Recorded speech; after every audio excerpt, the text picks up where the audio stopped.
Agora é importante, né, muito importante que a gente mostre qual foi a caminhada do profeta, né, Zoroastro, ou Zaratustra, né?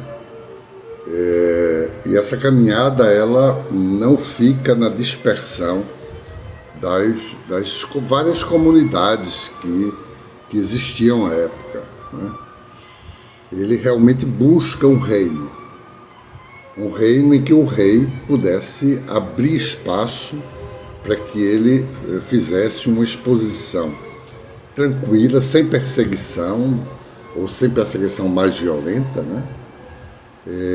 E que isso aí possibilitasse ele desenvolver toda uma compreensão acerca do mundo, acerca do que se deve ter como referencial para o mundo, né? E aí ele chega num reino, e esse rei é descrito como quem era realmente voltado tanto para o conhecimento quanto para a cultura. Era um reino aberto para que as novas ideias pudessem vir e serem apresentadas no salão do rei, né? Era uma espécie de ambiente propício para que a revelação se tornasse uma instituição. O reino é feito, tem como rei o rei Vistaspa, né? Soberano de uma região antiga da Bactria. Então ele a partir daí ele chegou com as suas palavras. E esse rei, o rei Vistaspa, o recebeu. No salão da corte, o cenário era de grandiosidade. Quer dizer, era um ambiente assim, em que a sua voz podia se espalhar, né, em todo o ambiente e podia assim, desenvolver toda essa ideia da figura, né, da revelação de Zoroastro. E aí esse ambiente grandioso estaria recepcionando tanto o poder quanto o produto do intelecto. No entanto, Zaratustra não tinha se livrado da fama de herege. Ele continuava com essa fama, inclusive no próprio reino. E a partir dessa fama, né, a sua doutrina de que o universo era regido por um único Deus, Senhor da sabedoria e Criador de tudo o que é bom, gerou muitas discussões. Mesmo que ele recusasse o espetáculo, de maneira que a fé deveria seguir pelo caminho da racionalidade, o que levou ele a que as pessoas vissem em suas palavras uma maneira de enfeitiçar as pessoas. E lá existiam exatamente os sacerdotes do reino. Por isso ele foi aprisionado no palácio, até que foi chamado para ver se poderia dar conta de uma situação crítica que passava o rei. O seu cavalo preferido ficou com as patas dianteiras paralisadas. Essa demonstração ela é assim, como se fosse o aspecto miraculoso empírico mais evidente, né? De que ele a partir daí ele poderia expressar melhor o significado de sua verdade revelada. Ficando diante do animal, Zoroastro pronunciou palavras sobre a verdade e a luz.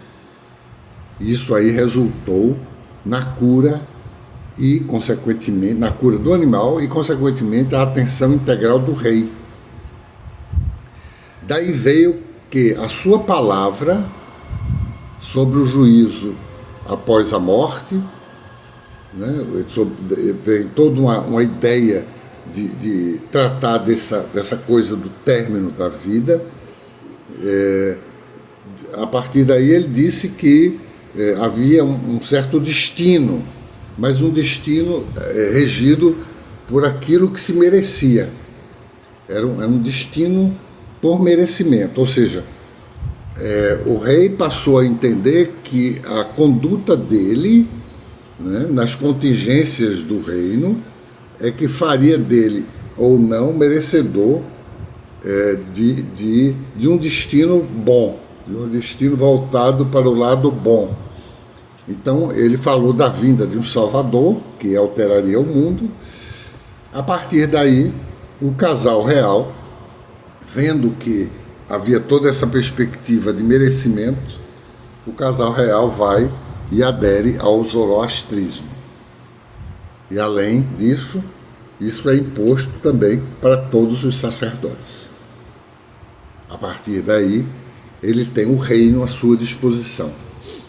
Um reino assim, em que ele pôde criar hinos e também criou uma espécie de grupo interno, né? Aquele grupo que fica em torno dele, chamado Archavans, que são os servidores da verdade.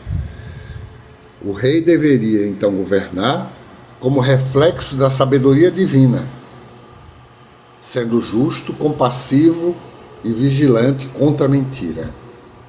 O bem só é forte no confronto com essa oposição. A verdade só é forte na oposição à mentira. E a natureza estará em consonância com a ordem divina. O rei seria um modelo de governante que, no caso, iria seguir a verdade e o que lhe guiaria espiritualmente, representando o triunfo da luz sobre as trevas. Essa luz sem sombra, né? Uma luz absoluta. Então isso aí faria com que a luz predominasse sobre as trevas. Ele criou versos poéticos que unia a razão, a espiritualidade, compondo uma filosofia cantada, né, sobre o cosmos, e a partir daí ordenando o destino humano. A realidade passaria a ser cósmica, e essa realidade cósmica é chamada de Atcha, como o princípio do ser, ligando o fogo à terra, à água e ao ar.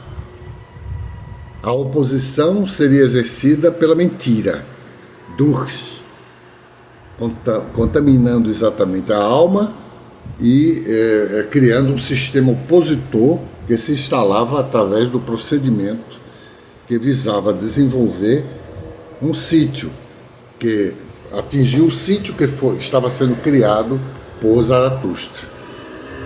Por meio desse sistema, né, dentro dessa perspectiva desse sistema, a alteridade precisava dar sentido ao que dizia Zaratustra, levando o sistema a ser bipolar, e a perspectiva tem por objetivo indicar o viés que fundamentam o que é bem e o que é do mal, de maneira a designar o aspecto conjuntural, que não é submetido ao campo da falta. O outro, que aparece, vem modificado quando passa do campo sacrificial para o requisito pessoal que cada um tem em si mesmo, o que se construiu como templo. O templo é a própria pessoa. Por outro lado, tem outro campo em que a alteridade não apresenta qualquer falta, em conjunção com a sua aparição na própria existência. O que é ausência de falta no outro, primordial, passa a ser a inscrição do menos na função imaginária. É o que se vê quando articulamos a vivência de êxtase em consonância com a transcendência.